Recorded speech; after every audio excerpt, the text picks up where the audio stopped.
quando tudo dá errado na tua vida, só pode ser Deus. O inimigo não consegue tocar em tudo. Eu dei uma brecha no marido, ele vai tocar naquela área, ele não vai tocar em tudo, ele não consegue. Muito bom. Quando tudo tá tudo dando errado, é Deus. Só Deus tem poder de tocar em tudo.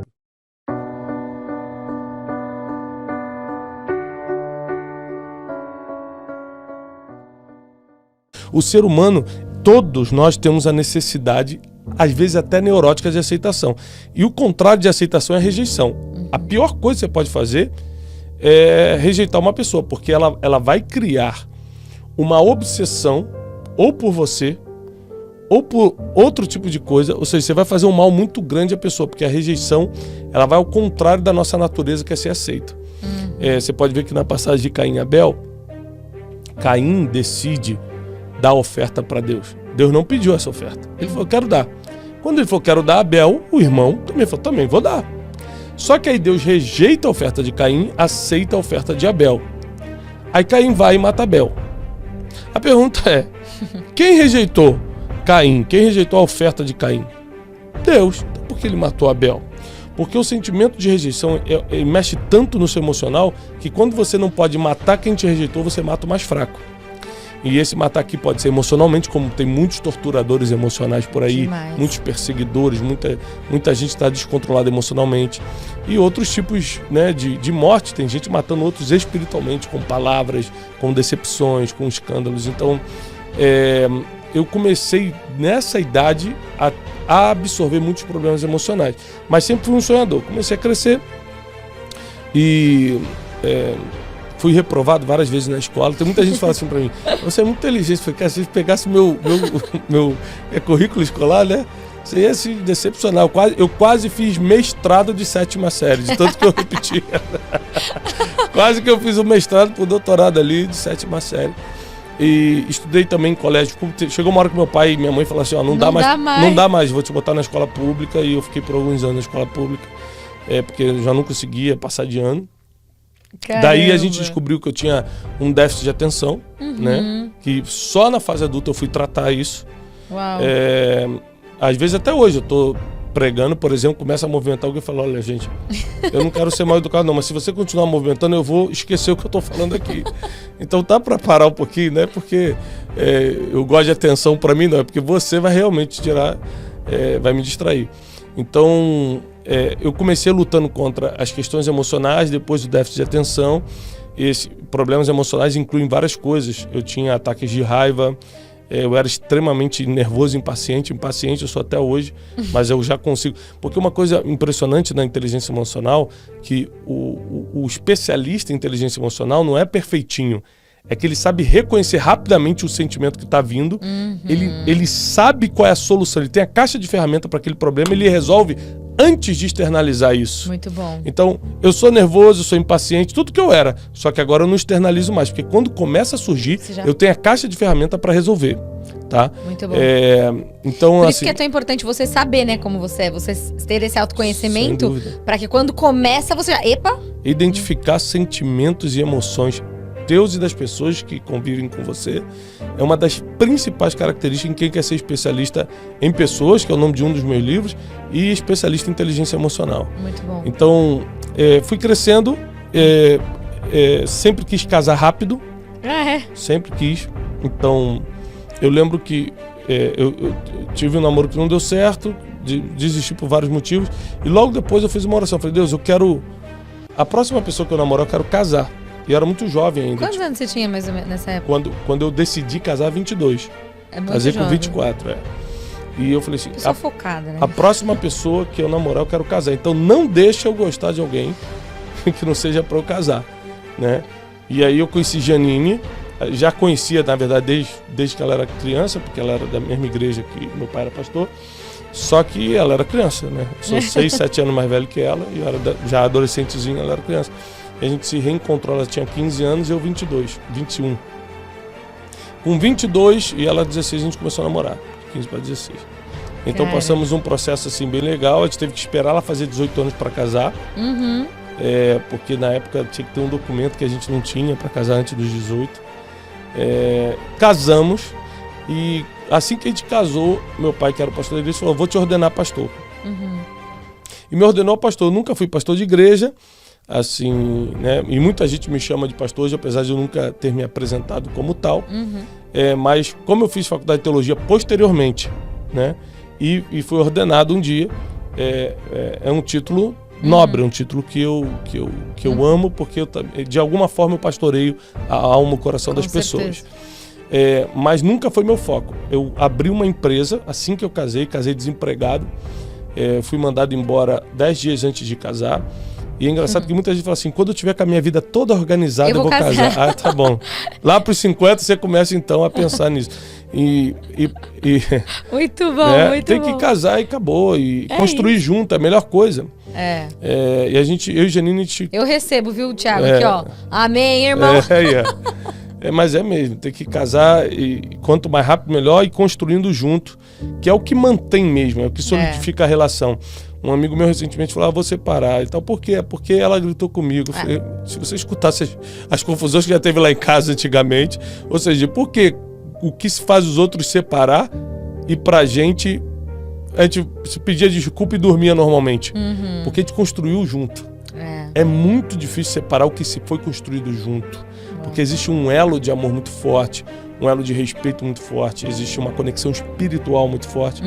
Então, esse é o conselho que eu dou, né? Então, casei com Janine, abrimos uma empresa de turismo, começamos a trabalhar muito e tal. E aí vieram as crianças.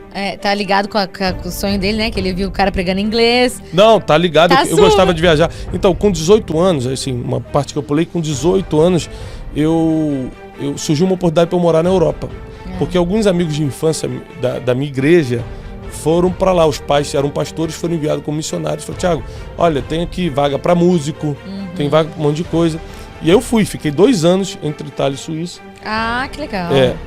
O que eu não sabia é que ia ser muito penoso emocionalmente ficar longe dos meus pais, ter que ficar independente aos 18 anos, de eu ter que me virar.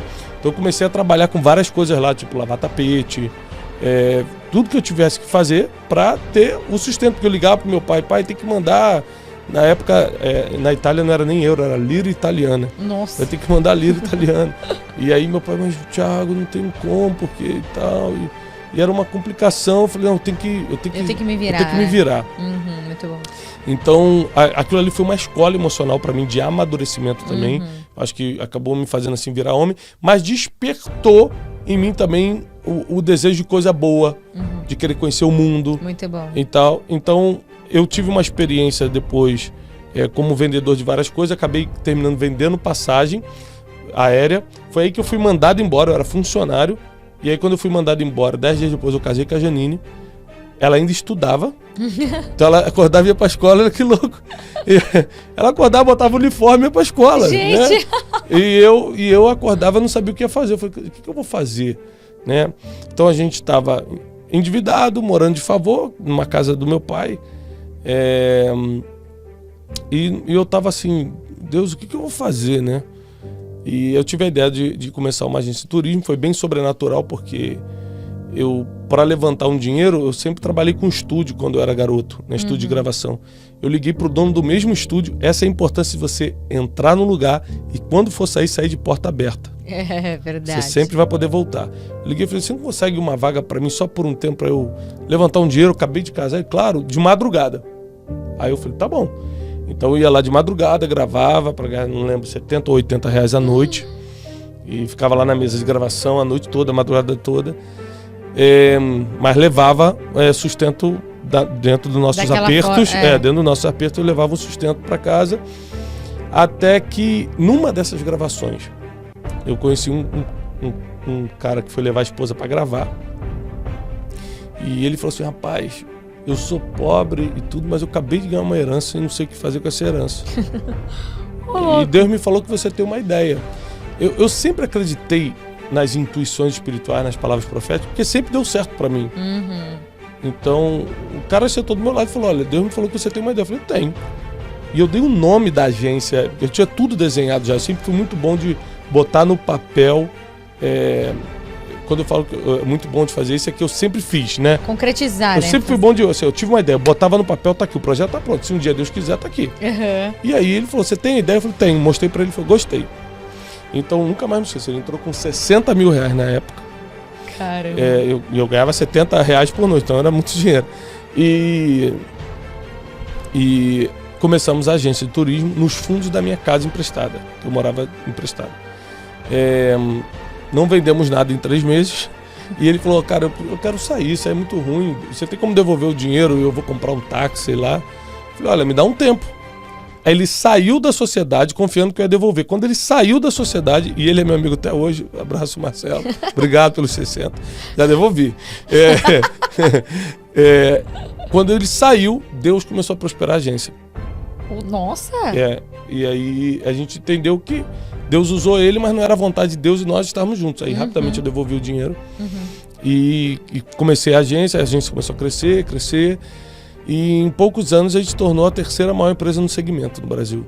Caramba! E aí quando a gente estava bem grande assim, fazendo coisas muito grandes, do tipo a viagem do Dr. Augusto Cury para ensinar a inteligência de Jesus em Israel, foi a gente que fez. Que a demais. Viagem da Florida Christian University para Dubai para ensinar sobre empreendedorismo, foi a gente que fez.